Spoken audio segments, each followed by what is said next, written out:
everyone. Welcome to week 2. This is the second part of chapter 1. We're getting a little bit of a slow start. Get your feet grounded. And as I mentioned last week, I plan to do a 15-minute lecture to our topic for the week, sometimes a little longer if, in fact, the material is more difficult or there's a subject that I need to talk about a little bit more. But essentially what I want to do is to help captivate you to loving science as much as I do. So there's my ulterior motive. So let's go into this week's material and talk about why I love this material. So when you think about it, looks boring on the slide, naming, classifying, and identifying microbes. When we take a look at life on the planet, the diversity of life is tremendous. There's an estimate that there's 10 million species on the planet. Now, have we named them all? No, we have not named them all. Why not? Well, they can be in really hard to get to places. They could be on the bottom of the ocean floor. They could be under sea ice. So it's an estimate. But what we do know is that we've named about 1.7 million species. So when we think about naming, classifying, and identifying microorganisms, it's not just about microorganisms. It's about life on the planet. All right, so think about Linnaeus in the 1700s beginning to discover different kinds of plants, different kinds of fungi, different kinds of animals, and then thinking, well, how do we organize these things so that they have some relevance to each other? So essentially, this is how we began to have what we call taxonomy, the science of classifying organisms. It's because Linnaeus was asking those questions. Even today, we still ask ourselves, how are we going to organize all these different kinds of life? Now, back in the 1700s, essentially, Linnaeus and his, clan or his people were taking a look at external features, maybe a little bit about like reproduction, particularly with animals. We can see that. A little more difficult with microorganisms, fungi, and plants. But essentially started looking at these kind of external things that you could observe to determine whether they were actually related. When we think about that now, some of it seems a little odd. So how are you going to tell whether these two plants with different plant parts belong in the same group together or not? So let's move down. The categories that we're going to be talking about from the domain down to the species is called a taxon. Plural is taxa. So essentially, there's this hierarchy of organization that we are going to put organisms in to show their relatedness. So let me talk a little bit about nomenclature, classification, and identification. So nomenclature, this is the naming of organisms. So just like you, species have a two-parted name. So we call it a binomial, two parts. Scientific names are also synonymous with a species name. So you'll see that a little bit later on this slide. So if you hear scientific name, species name, you know it's referring to the two-parted binomial, the first name and the last name. It's a little confusing with how we've organized species because their first name is synonymous with our last names. The first name is the genus. So there can be many different species in that genus, but they all share the first name, just like in your family. Probably several people have the same last name, and then you vary by your first name. So my name is Powers, my first name is Donna, my husband's name is Mike, and you go on down, you talk about my father-in-law and so on. We all have the same last name or the same genus, but we vary by our specific type, which would be my first name. So when we think about the two-parted name, the first name is like our last name, so several different species share the same genus. The last part of that name is called the specific epithet. It's usually an adjective, and it's just describing which one of the genus. Okay, just like Donna or just like Mike. I'm which one of my family. So you're going to see there's an example here. We know this one, Escherichia coli. Everyone calls it E. coli because they truncate the Escherichia just to the E period. We can do that after we've first named that. So you know that I'm talking about Escherichia coli and not some other genus. So the first name is the genus, Escherichia. Notice it's capitalized. And also notice that I have italicized it so that it's distinct. We know for sure that this is a scientific name. Second part is that specific epithet telling us which one, coli. Notice it's lowercase.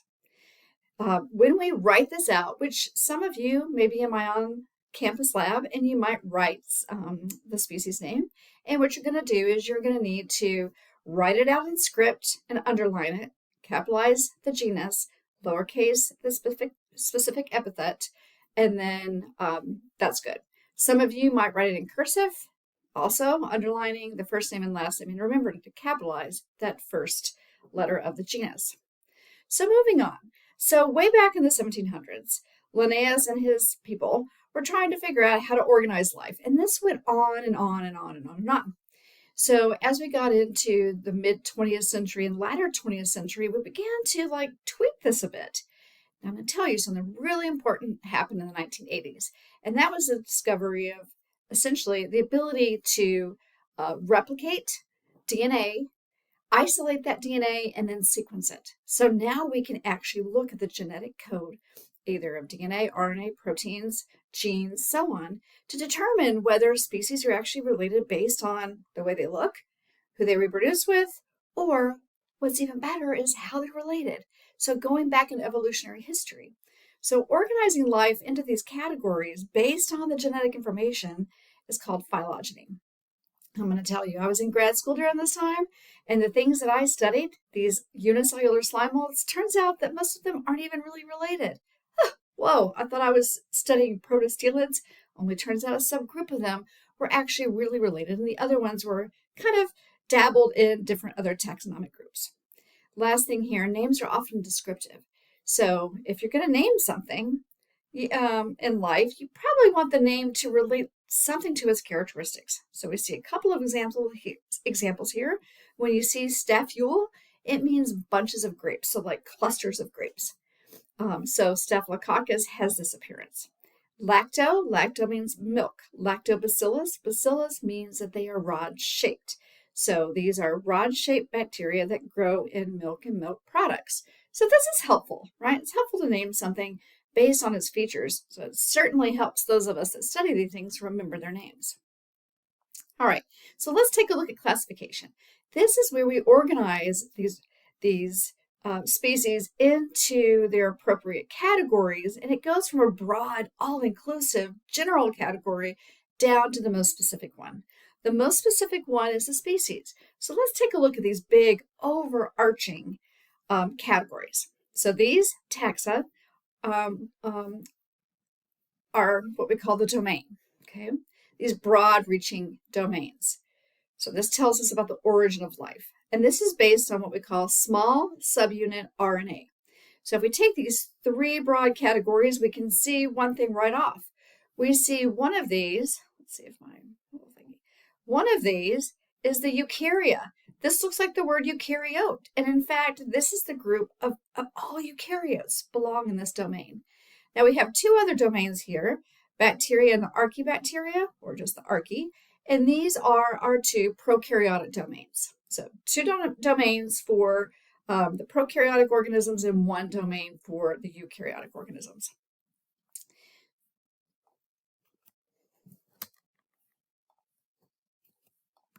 All right. Okay, so here we see this broadest group, the domain. Within a domain is a kingdom. Within the kingdom is usually a phylum. Sometimes in plants and our fungi kingdoms, they will divide it into things called divisions to separate them from the other kinds of life on the planet. Not really necessary. Phylum is just fine. So within a domain, we have a kingdom. Within that kingdom, now we have a phylum. In the phylum, we have a class, an order, a family, a genus, species. If you can remember domain, or you can have a little acronym to learn this categorization. So it could be something like, didn't King Philip come over for good spaghetti? So people use those kinds of things to help remember the categories. And at some point in time, I did that as well. And then I learned the categories, and then now it just comes off just slips off my tongue, like I was saying Coca-Cola. So let's take a look at these. Take a look at the 6 kingdoms. So here we go. We have plants, protists, animals, and fungi. And these are all the things that are in the domain Eukarya. And these are kingdoms of life. Kingdom Plantae, Kingdom Protista, Kingdom Animalia, and Kingdom Fungi. The 2 domains, archaea and bacteria, they really are in their own kingdom. So sometimes it's not even, we don't even bother mentioning the kingdom because we know that this domain is essentially equivalent to their kingdom. If you're interested in how this looks like, going from this broad categorization like a domain all the way down to the most inclusive, most specific, narrowest group, then you can see this in this figure. On the left side, essentially, a human being has been classified.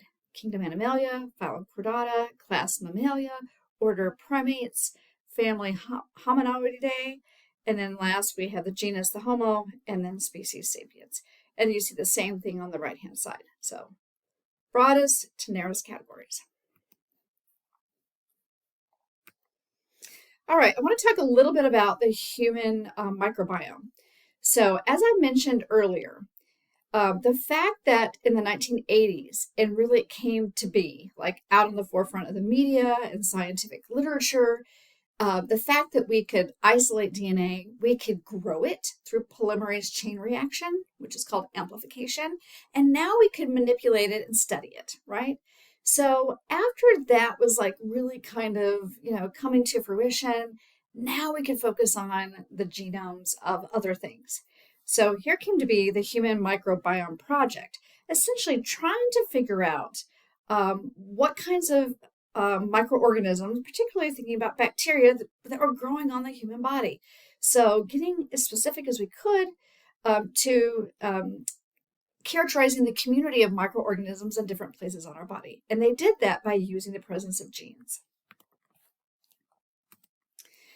Some terms to know: your normal microbiota. These are microorganisms that you're found in and on the body. So really probably more in common with human to human to human. Your resident microbiota is essentially those microbiota that are present on you, attached to you, not easily going to be, for example, washed away, like on your hands. We'll talk about resident microbiota on your hands. So these are things that are always there. You may ask yourself, oh gosh, should I be concerned? No, you should not be concerned. Most of the microorganisms that are growing on you are actually benefiting you. The last thing, now these we have to be concerned about: transient microbiota. These are the ones that come and go. They don't actively grow on us. They're not like tightly attached, and we can easily wash them off, for example, in the shower, on our hands, or through cleansing. So the microbiome research really has changed our understanding of normal microbiota. One thing you've probably heard about is the gut-brain connection, and they think that the microorganisms are actually the reason for that. Microbiota can influence, like it says on the slide, intestinal health. So we know that it's linked to obesity and Crohn's disease and diabetes. Just mentioned mental health, or at least the gut-brain connection. So what we know is that we have probably more microbial genes in our body than we do our own genes. And it's incredible to think about they're living there and protecting us. All right, did want to talk about how do we get colonized with microbiota to begin with? Well, for those of us that were born through vaginal delivery, those are picked up first through the birth canal. And then think about it, babies, oh my God, they're not very clean, right? When they start putting things in their mouth and they're crawling around. My baby crawled for a long, long time. Of course, stop, put your thumb in your mouth, or pick up a toy and stick it in your mouth. And breastfeeding and touching your parents and so on. This is how most of us are picking up our microorganisms. So in late infancy, pretty much we are kind of colonized. Kind of weird to think. Now, C-section babies, since they're not going through that birth canal, they're not going to be picking up some of that lactobacillus like our vaginal birth babies. But it turns out that by the age of 3 years old, pretty much the microbiomes of cesarean-born babies and vaginal-born babies are very similar. So we know that we have naturally occurring microorganisms that are benefiting us all over our body. Now, let's do mention that sometimes if these become overgrown, maybe even our own host, bacteria like the Staphylococcus aureus or Streptococcus that's present in our body, maybe it becomes compromised because we're really stressed out, and then other microorganisms can move in and then populate. So there are areas where we really shouldn't expect any microorganisms, right? Blood, organs, and internal cavities. So I'm running out of time again this week. I'm trying to really consolidate what I'm saying. Last couple of slides here. The last one just shows us the communities of microbiomes all over our bodies. Some are similar, some are different.